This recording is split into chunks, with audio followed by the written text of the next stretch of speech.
हमारा उद्धार नहीं हो सकता। ऐसे ही नारद जी का मन चंचल है। मन क्या है? चंचल। कभी इधर रहते हैं, कभी उधर, कभी इधर चुगली तो कभी उधर चुगली। नारद जी का ऐसा ही काम था। तो 7 दिन तक नारद जी ने कथा कैसे सुनी ये समझ में नहीं आता। श्री सूत जी महाराज कहते हैं कि हे ऋषियों, एक बार नारद जी श्री धाम वृंदावन में भ्रमण करने के लिए जा रहे थे। भ्रमण करते करते उन्होंने देखा कि रास्ते में एक वृद्ध माता घायल अवस्था में पड़ी हुई थी। नारद जी ने सोचा कि ये माता को पता नहीं क्या हो गया है, और कहते हैं कि किसी भी संत को स्त्री के पास नहीं जाना चाहिए।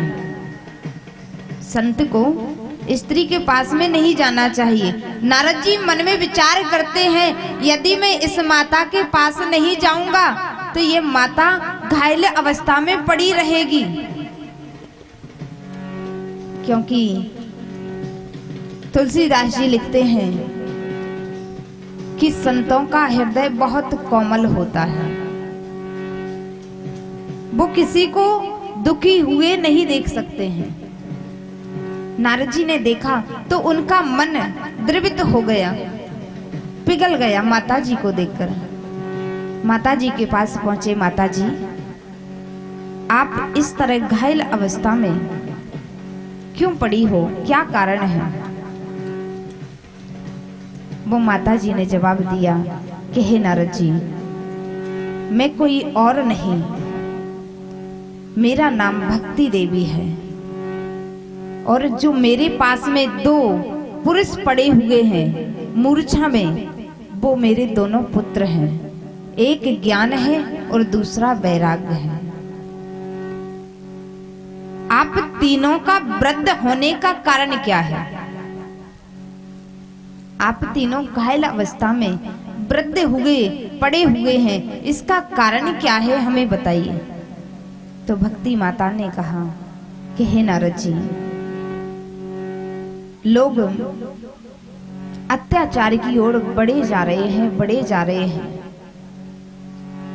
कहते हैं लोग जिए जा रहे हैं, पता नहीं क्यों जिए जा रहे हैं, चले जा रहे हैं, मंजिल का पता नहीं कहाँ जा रहे हैं।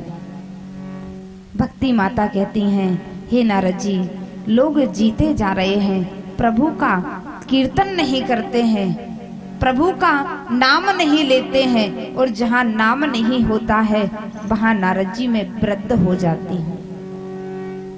जो मेरे पुत्र ज्ञान वैराग्य हैं वो वृद्ध हो जाते हैं।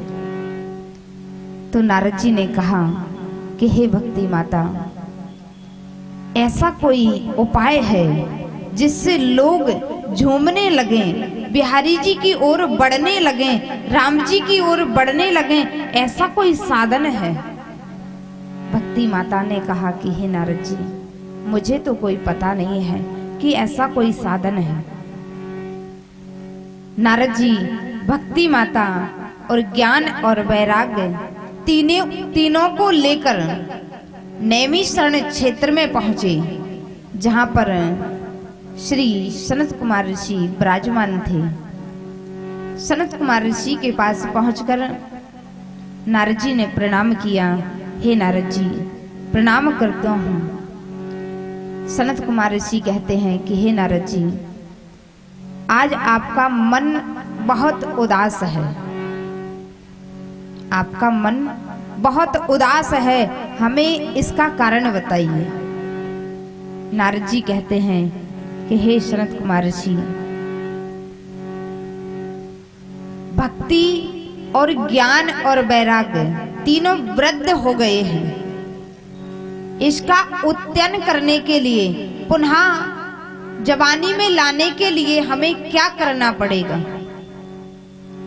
श्री सनत कुमार ऋषि कहते हैं कि हे नारद जी, इन तीनों को वृद्ध अवस्था से दूर करने के लिए केवल एक ही साधन है, वो है श्रीमद् भागवत महापुराण। कहते हैं कि एक बार इसका श्रवण कर लेते हैं, उनका जीवन धन्य हो जाता है। आप लोग 7 दिन तक ये भागवत महापुराण श्रवण करने जा रहे हैं, तो देखिए आपका जीवन धन्य हो जाएगा। लेकिन कब? जब हम एक आसन से बैठकर एकाग्र होकर मन में एकाग्रता लाकर श्रीमद् भागवत कथा श्रवण करेंगे, तब हमारा जीवन का उद्धार होगा और ये जीवन की नाव कन्हैया के उस पार पहुंच जाएगी।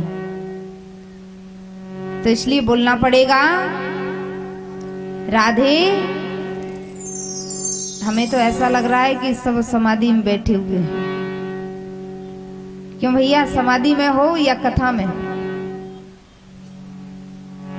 वैसे तो दोनों ही होनी चाहिए, समाधि भी और कथा में भी।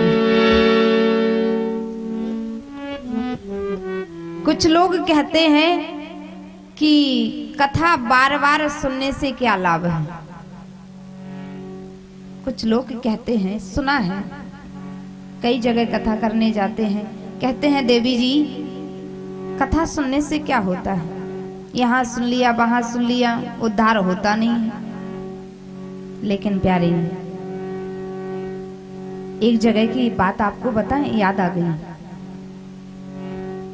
एक बहुत बड़ा नगर था, नगर में केवल एक ही कुआं था, एक ही कुआं। यहाँ पर भी है कि नहीं है? एक नगर में केवल एक ही कुआं था और सारे नगर के व्यक्ति, सारी माताएं, सभी बालक उसी कुआं का पानी पीते थे, उसी कुआं का पानी पीते थे। लेकिन एक दिन एक प्यासा कुत्ता, आप क्या बोलते हैं? डॉगी। क्या बोलते हैं? बोल दिया करो जिससे हमें याद आ जाए। एक प्यासा कुत्ता उस कुएं में प्यास की तड़प से कुएं में गिर गया। अब देखिए, उस कुएं में जब कुत्ता गिर गया तो सारे नगर के जो व्यक्ति पानी पीते थे, क्या वो अब पिएंगे? उठा दिया करो हाथ। पिएंगे? नहीं पिएंगे। सारे नगर के व्यक्तियों ने सोचा कि इसमें कुत्ता गिर गया है, अब हम सारे नगर के व्यक्ति जल कैसे पिएंगे? तो किसी ने कहा कि इस कुएं में कुत्ता गिर गया है तो इसमें इत्र डाल दो तो जल पवित्र हो जाएगा। जल डाल दो तो पवित्र हो जाएगा, इत्र डाल दो तो पवित्र हो जाएगा, गंगा जल डाल दो तो पवित्र हो जाएगा, हवन करवा दो तो जल पवित्र हो जाएगा। सभी उपाय कर लिए लेकिन जल पवित्र नहीं हुआ। लेकिन जैसे यहाँ कथा चल रही है, ऐसे ही दूसरी जगह कथा चल रही थी। सभी गांव वाले पहुंचे, महाराज एक निवेदन है। क्या? हमारे कुएं में एक कुत्ता गिर गया है, सड़ गया है, दुर्गंध आ रही है, उससे निकालने के लिए बहुत उपाय कर लिए, दुर्गंध दूर करने के लिए इत्र डाल दिए, सेंट डाल दिए, बहुत नाना प्रकार की उपाय कर लिए, लेकिन वो पानी पीने योग्य नहीं है। लेकिन वो व्यासी जोर से हंसने के बाद कहा कि हमें ये बताइए कि आपने उस कुएं में इत्र डाल दिया, जो गंगा जल है वो डाल दिया और हवन करवा दिया, लेकिन क्या आपने उस कुएं से वो सड़ा हुआ कुत्ता निकाला कि नहीं? उस कुएं से कुत्ता निकाला कि नहीं? अब सभी को ध्यान आया कि ये तो हम भूल ही गए कि कुत्ता को निकालना है। तो प्यारे, जब तक हमारे मन में अहंकार रूपी कुत्ता घुसा हुआ है, हमारे मन में अहंकारी रूपी, अभिमानी रूपी और लोभ रूपी कुत्ता जब तक हमारे मन में घुसा हुआ है, तब तक ये कथा पीने योग्य नहीं है, तब तक आप पी नहीं सकते। और कहते हैं, जो व्यक्ति ये कहे कि कथा क्या सुने, बार बार सुन लिया, क्या सुने, यहाँ सुन लिया, वहां सुन लिया। श्री तुलसीदास जी सुंदर चौपाई में सुंदर बात लिखते हैं,